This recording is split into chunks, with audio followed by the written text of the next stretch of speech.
Salam sejahtera Malaysia, dengarkan di Suara Rakyat bergema di channel ini. Berita terkini yang mengejutkan seluruh dunia. Baru saja diterima sebentar tadi berita daripada Eropah. Perdana Menteri Perancis mengumumkan letak jawatan pada hari ini.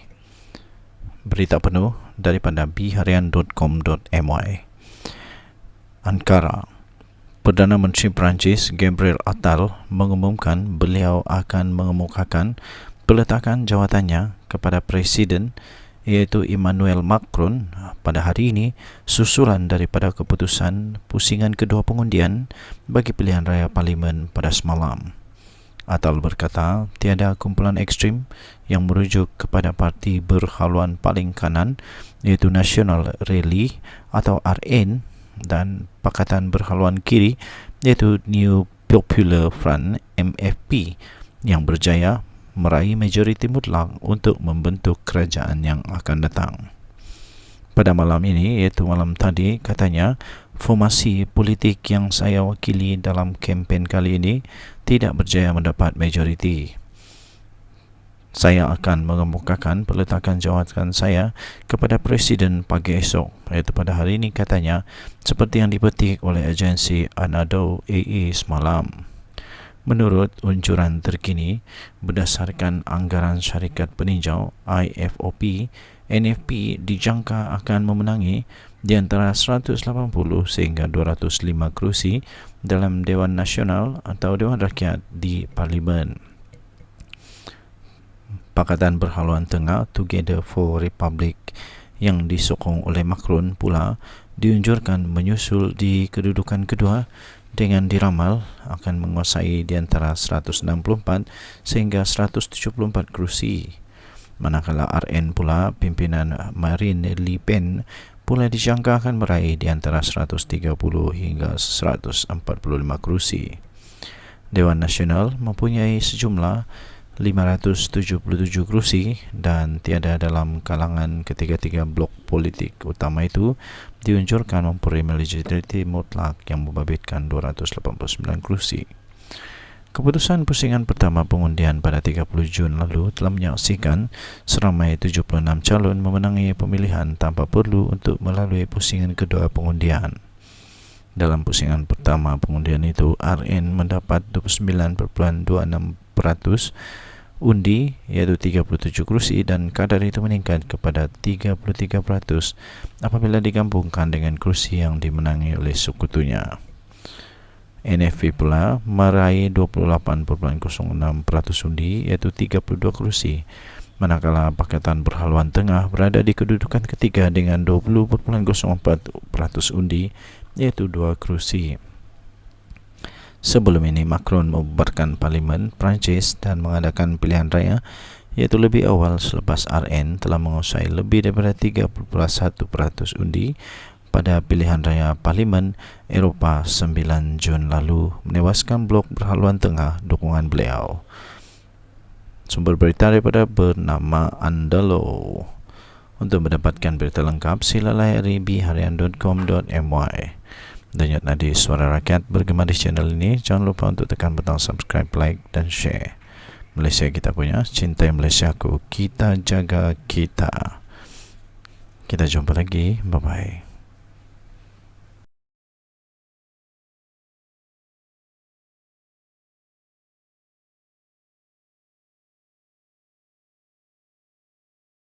Kali pertama Kerajaan Malaysia berurusan tahun 2012.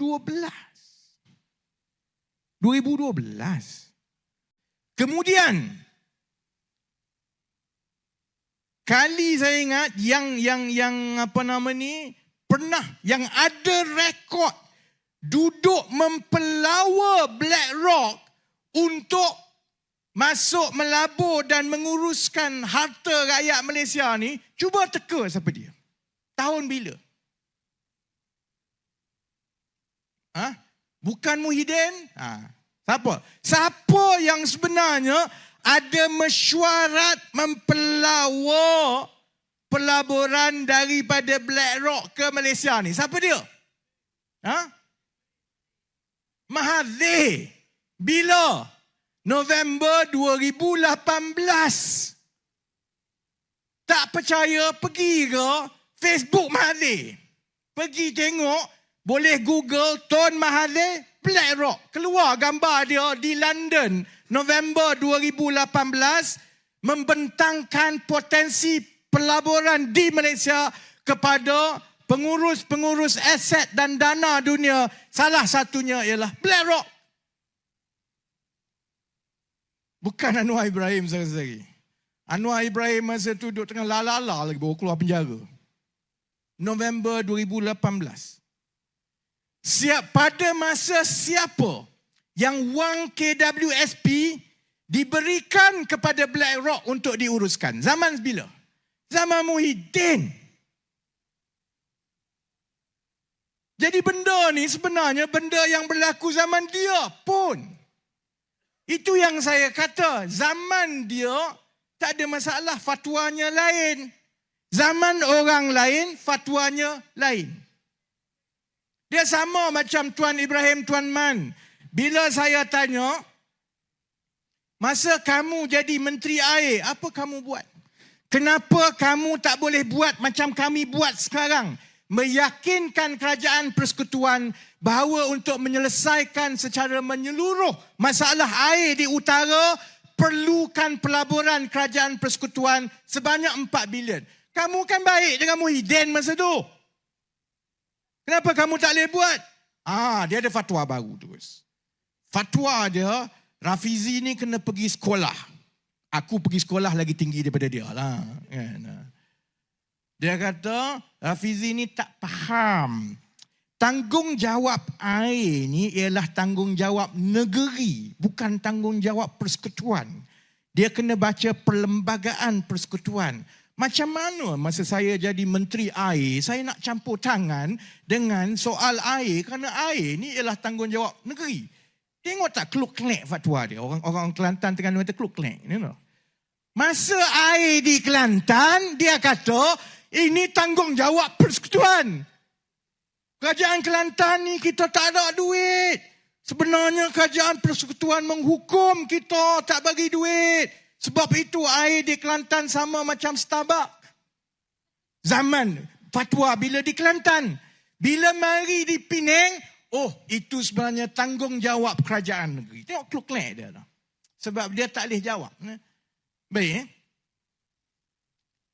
Akhirnya saudara-saudari dah. Kita dah tengok siapa yang mula-mula jumpa dengan BlackRock, mempelawa BlackRock ni dengan potensi pelaburan di Malaysia. Tun Mahathir sekarang ni bukan calang-calang orang. Tun Mahathir ni ialah penasihat kepada SG4. Penasihat ekonomi kepada kerajaan-kerajaan di bawah Perikatan Nasional. Mana Sanusi? Kamu kan hebat dan berani. Sultan pun kamu boleh maki. Takkanlah Mahathir kau tak boleh tegur. Kenapa Tun mencemarkan ni maruah Islam dan PAS? Tun yang dulu pergi jumpa dengan BlackRock tahun 2018. Satu benda, satu ayat tak keluar. Sanusi pun tak kata. Menteri Besar Perlis pun tak kata. Menteri Besar Kelantan tak kata. Yang paling cerdik antara Menteri Besar dia orang yang Terengganu pun tak cakap. Tapi tiap-tiap hari boleh tengok di parlimen macam mana dia putar belikkan untuk bakar emosi rakyat.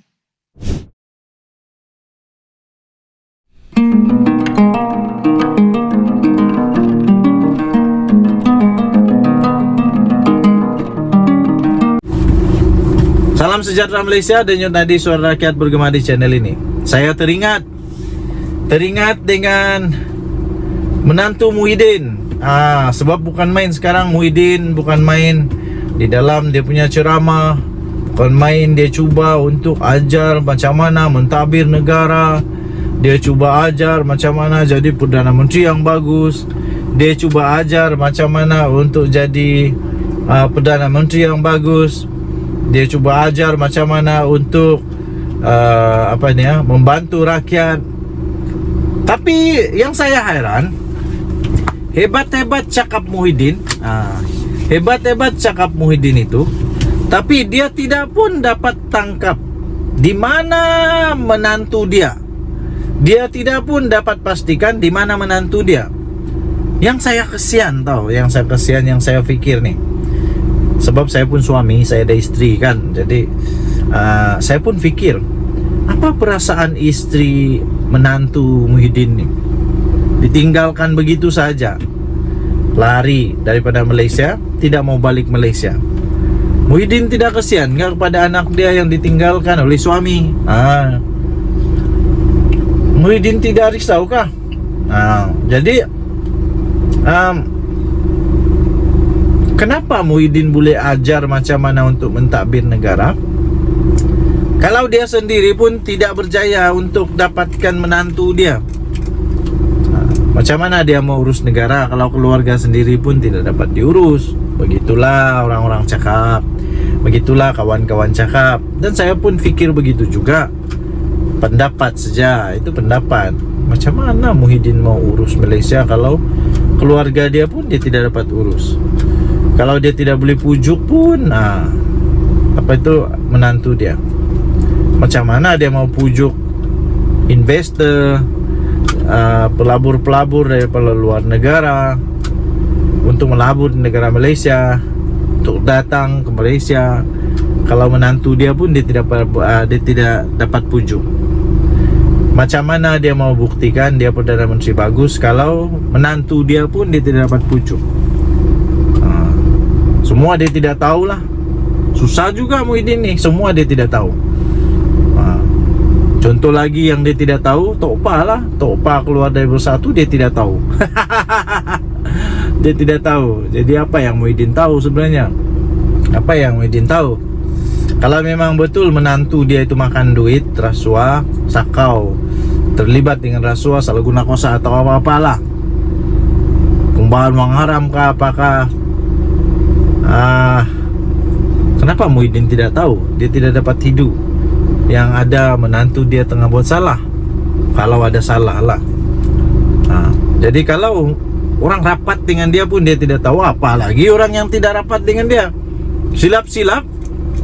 Lepas ni ramai di belakang dia semua sakau, semua dia tidak tahu. Aduh, pening kepala. Jadi menantu Muhyiddin baliklah. Kesian dekat Muhyiddin. Muhyiddin kena hentam habis-habisan pasal engkau tidak balik Malaysia. Muhyiddin kena hantam mati-matian, habis-habisan, memalukan, dimalukan, macam-macam lah, kerana kamu tidak berani untuk berdepan dengan realiti. Kalau betul, takut apa? Kalau tidak bersalah, mau takut apa? Balik sajalah. Kecuali kamu takut kerana kamu bersalah, itu saja. Tapi ingatlah bahawa ada undang-undang di dunia, di Malaysia, dan ada undang-undang akhirat. Terlepas di dunia, belum tentu terlepas di akhirat. Denyut nadi suara rakyat bergema di channel ini. Jangan lupa tekan butang subscribe, like dan share. Bye-bye. Salam sejahtera Malaysia. Di mana Jolo? Woi, di mana Jolo? Ada kawan tanya saya, Jolo sudah kena tangkap kah? Jolo sudah kena tangkap kah? Sebab tiba-tiba ada berita, kalau saya tidak silap, saya ada baca berita, Jolo bayar balik berapa ratus juta kepada Malaysia itu. Tapi di mana Jolo? Kita mendoakan semoga Interpol, semua polis di seluruh dunia dapat bekerjasama mencari si Jolo ini, dapat bekerjasama untuk memastikan Jolo dapat ditangkap, dapat dihadapkan ke mahkamah. Kita harap-harap supaya Interpol dapat tangkap dia. Ini supaya dapat memberikan penjelasan yang tuntas, siapa sebenarnya yang paling bersalah di dalam kes Jolo ini. Adakah kelalaian Najib, ataupun adakah jenayah bersama dengan Jolo, atau Jolo tipu Najib. Tapi mustahil juga, pening juga saya kalau Najib dengan begitu mudah dapat ditipu oleh Jolo. Takkanlah Najib yang begitu bijak Perdana Menteri kena tipu. Yang paling pelik lagi, kalau Najib kena tipu, takkan pegawai-pegawai Najib pun kena tipu juga. Takkan menteri-menteri Najib pun kena tipu juga. Takkanlah Jolo begitu bijak sekali sampai semua manusia yang bijak-bijak di Malaysia ini pun kena game juga dengan Jolo. Jolo dulu dibilang ada di Hong Kong kah, di China kah? Entah sekarang di mana Jolo. Interpol dapat sudah Jolo kah tidakkah, kita pun tidak pasti. Tapi saya tetap yakin, saya tetap percaya bahawa pihak polis, Interpol dan pihak PDRM masih berusaha untuk mencari Jolo. Saya percaya tidak lama lagi Jolo pasti akan kena cekup juga. Saya percaya dengan satu konsep, dengan satu istilah, yaitu akhirnya kebenaran pasti akan menang. Lari mana pun kalau salah tetap ketahuan juga. Lari mana pun, bertapuklah, bersoroklah di lubang cacing kah, di mana-mana pun kena tangkap juga akhirnya. Indah lama sudah itu, indah lama sudah. Tapi ada dua kesan lah. Kesan yang pertama, kalau Jolo kena tangkap dan dia punya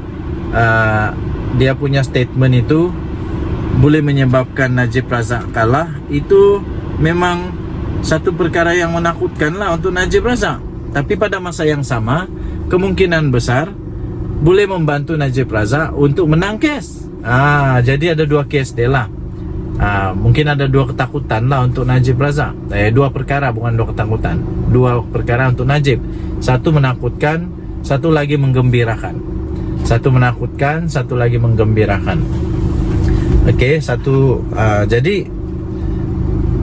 yang paling saya harap ialah Jolo kena tangkap lah, bawa balik pergi Malaysia. Sama ada Najib betul atau tidak, sama ada Najib salah atau tidak bersalah, itu lain cerita. Yang penting Jolo kena tangkap dulu. Apa pendapat anda? Tinggalkan komen.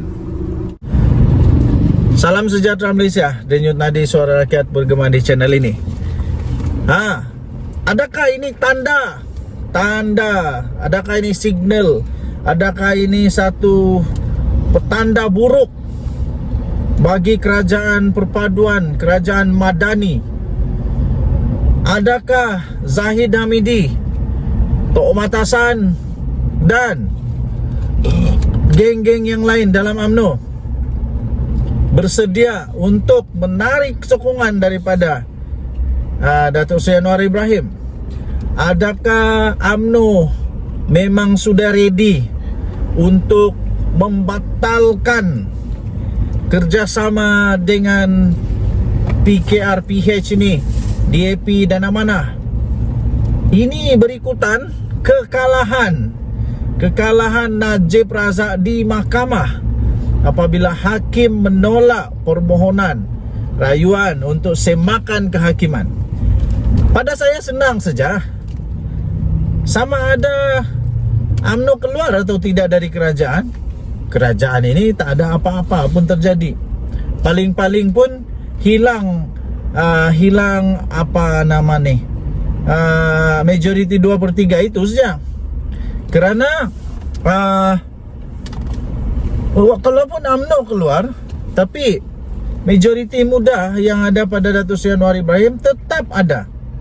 Dan pada masa yang sama, tidak lagi dibenarkan mana-mana ahli politik, ahli parlimen atau ADUN untuk melompat parti dengan suka-suka, sebab sudah ada akta lompat parti.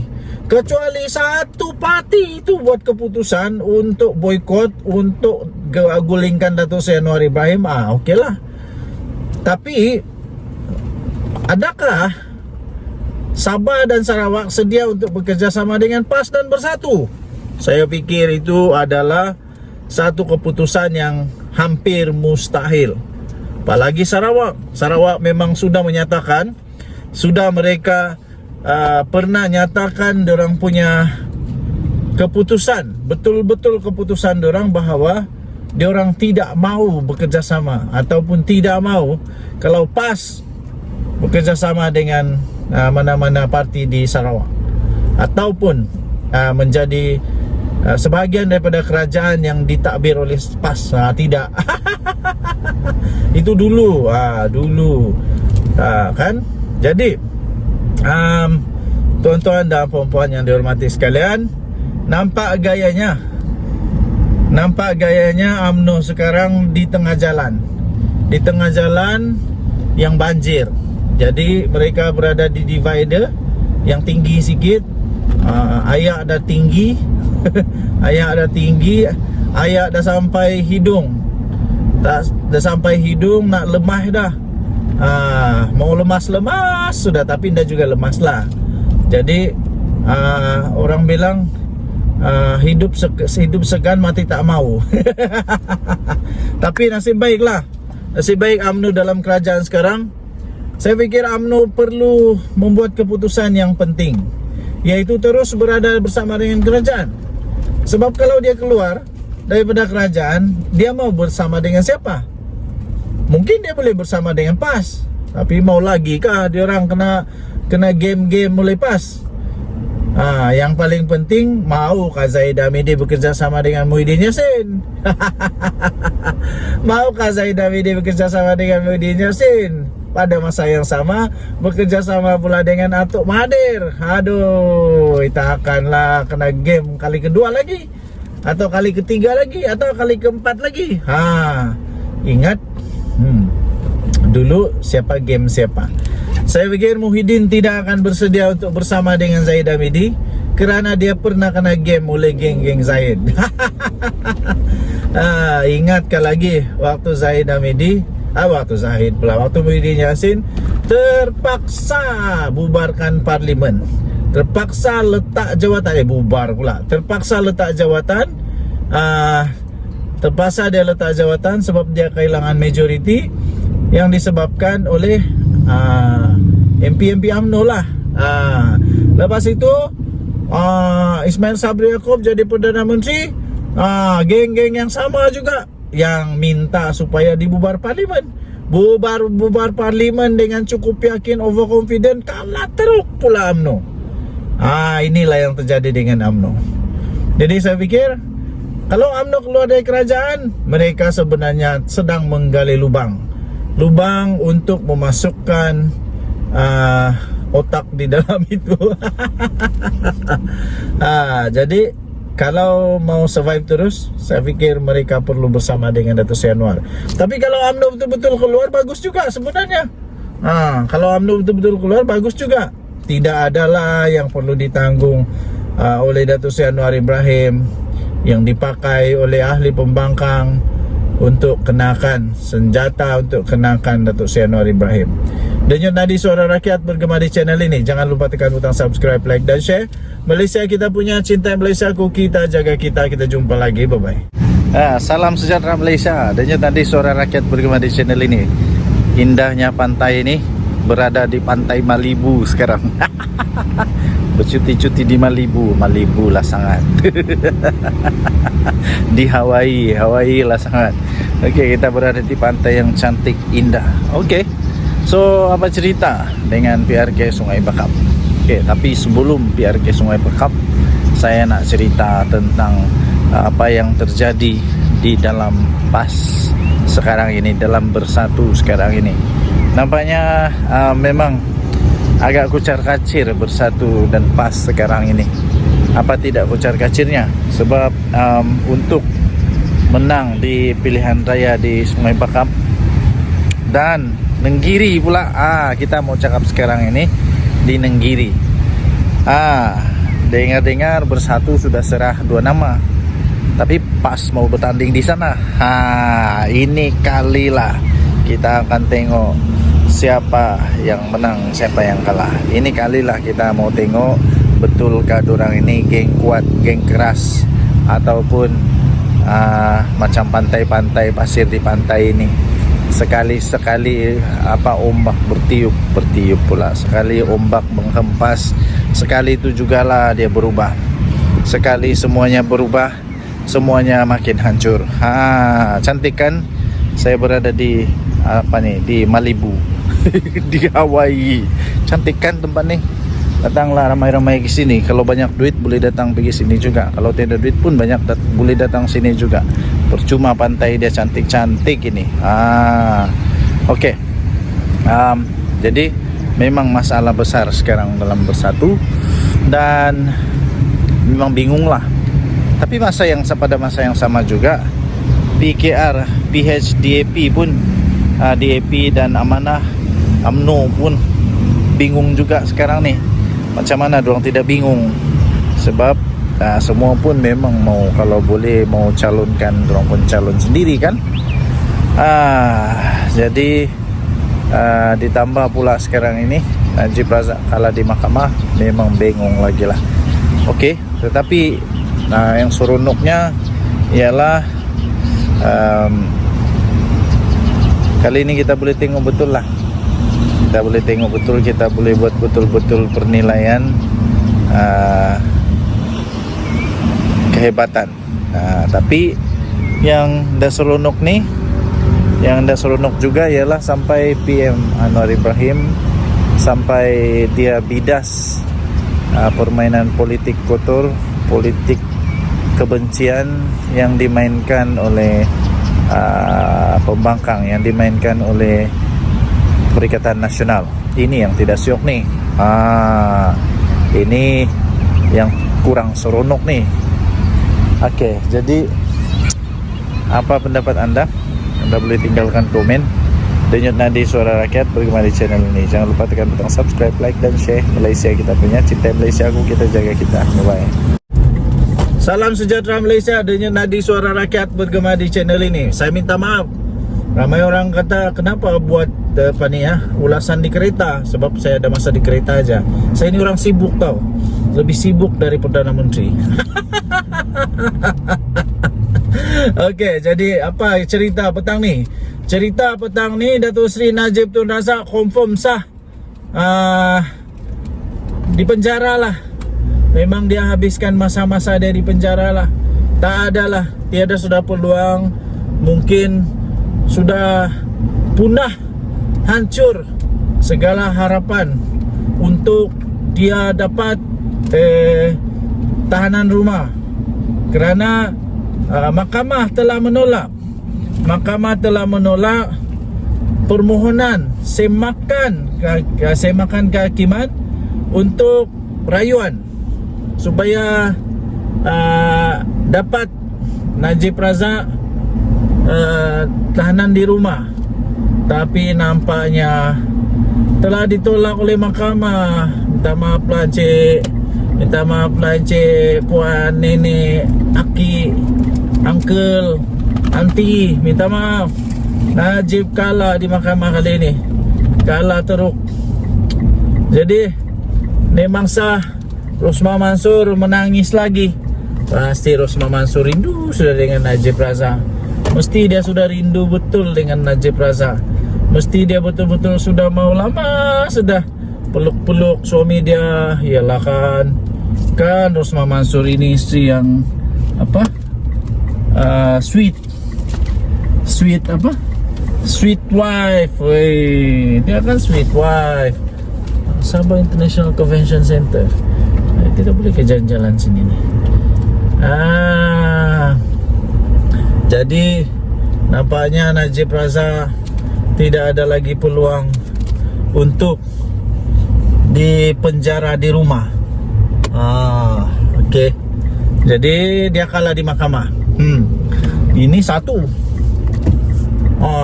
Yang lagi satu, nampaknya Najib Razak bakal pula sudah jatuh di timpa tangga rasanya lah. Sebab untuk dia punya perbicaraan untuk kes 1MDB dan juga kes dia penyalahgunaan ada boleh visitor lah sana, penyalahgunaan salah guna kuasa untuk perbendaharaan negara Malaysia pun dia ada masalah juga. Kalau itu dia kalah lagi teruk berbilion-bilion tu. Jadi nampaknya Najib Razak kemungkinan besar bersambung-sambunglah dia di penjara. Harap-harap bolehlah dia keluar dari penjara sebelum terlalu tua. Jadi Zahid Hamidi pun entah apa perasaan dia sekarang lah. Apa-apapun paling penting kita serahkan kepada kuasa mahkamah. Jangan sembarangan buat spekulasi, apalagi memfitnah.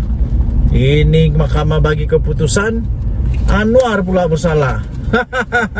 Sudah ada bukti dia bersalah, Anwar pula salah. Pelik bin ajaib. Habis kalau macam itu, tak payahlah kita tinggal di manusia bertamadun. Bagus kita tinggal di hutan yang tiada undang-undang. Kau suka, kasih lepas. Tidak suka, jangan kasih lepas. Mana boleh begitu? Suka kah, tidak kah? Kalau memang sudah ada keputusan dari mahkamah, kerana ada sudah keputusan dengan bukti dan bukti-bukti lah. Dia bersalah, salah tetap salah lah. Janganlah nangis. Tanggunglah sendiri perbuatan. Denyut nadi suara rakyat bergema di channel ini. Jangan lupa tekan butang subscribe, like dan share. Malaysia kita punya, cintai Malaysia aku, kita jaga kita. Bye bye. Salam sejahtera Malaysia. Denyut nadi suara rakyat bergema di channel ini. Ada satu soalan yang bermain di pikiran. Kenapa pada kali ini, pada pilihan raya Sungai Bakap ini, tidak ada Mahathir? Mana Mahathir? Kenapa Hadi Awang tidak panggil Mahathir kali ini?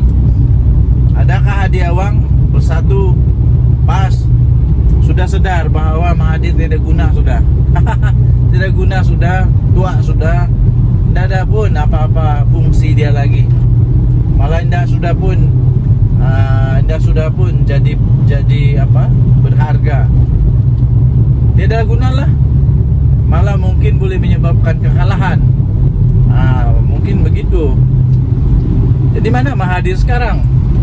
Lepas tu banyaklah apa itu teori-teori. Banyaklah teori-teori muncul. Mahathir ini hilang, gaib di bunian lah. Mahathir gaib, tiba-tiba gaib, mengira harta lah. Mahathir sedang bertapa di gunung Menindoi. Mahathir sedang bertapa di gunung Menindoi supaya dia ada hikmat kabalan supaya tidak kedapatan salah kalau ada salah, kalau tidak salah supaya dia tetap menang. Begitulah kan. Tapi mustahil lah bah si Mahathir pula pergi bertapa. Mana boleh bertapa? Itu syirik. Syirik tu. Janganlah bertapa, dapat ada hikmat kabalan. Tapi saya pun hairan jugalah, betul. Saya pun hairan. Kenapa Mahathir sekarang tidak ada dalam siri jelajah kempen Perikatan Nasional ini? Sebab sebelum ini bukan main lagi. Sampai siap buat gabungan 3-4 negeri lagi. Dengan penasihatnya Mahathir. Yang selama ini Mahathir selalu dicakap Maha Firaun lah, macam-macam lah. Tapi tiba-tiba jadi penasihat yo. Jadi itu dulu. Sekarang tiba-tiba Mahathir hilang. Jejak Mahathir betul-betul hilang. Mungkin perlu buat jejak kasih. Ataupun mungkin boleh buat kuis dia, di mana Mahathir, macam di mana Jujambul lah. Begitu. Jadi baguslah, saya setuju. Jangan lagi kacau Mahathir sudah tua.